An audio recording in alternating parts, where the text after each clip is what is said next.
ఎంతమంది పిల్లలు? ముగ్గురు. ఏం చేస్తుంటారు వాళ్ళు? వాళ్ళు కూలి చేసుకొని వాళ్ళు బతుకుతారు, మేము కూలి చేసుకొని మేము బతుకుతాం. తెల్ల కార్డు ఉందా మీకు? తెల్ల కార్డు ఉందా? ఉంది. ఉందా? పింఛన్ వస్తుందా ప్రభుత్వం? వస్తుంది. ఎంత వస్తుంది? 200 వస్తుంది. రెగ్యులర్గా ఇస్తున్నారా? ప్రతి నెల ఇస్తున్నారా? ఇచ్చారు. నెల ఇచ్చారా? 5 ఇచ్చారా మీకు? లేదండి, వాళ్ళు పిల్లగాళ్ళ పేరు మీద వచ్చింది, వాళ్ళు కట్టుకున్నారు. వాళ్ళ పేరు మీద వచ్చింది. మీ ఆయన ఉన్నారా? మాకు లేరండి. లేరా? మరి ఎవరి దగ్గర ఉంటారు? ఇటనే కూలి చేసుకొని కొడుకుల దగ్గర ఇవ్వటపోయి ఇస్తే ముద్ద పెడతారు, లేకుంటే అంతే. మనమలు ఏం చేస్తారు? మన వాళ్ళు చదువుకుంటారు.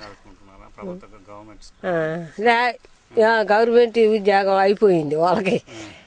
తిరుగుడు, బడికి పోవటం, రావటం, ఆడుకోవటం. ముగ్గురు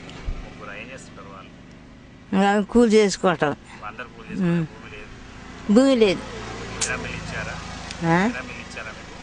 ఇవ్వలేదండి. అప్లికేషన్ పెట్టినా కూడా రాలే. అడిగారు.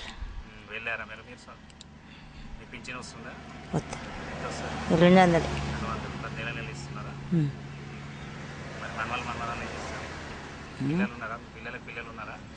ఉన్నారు. బడికి పోతారు.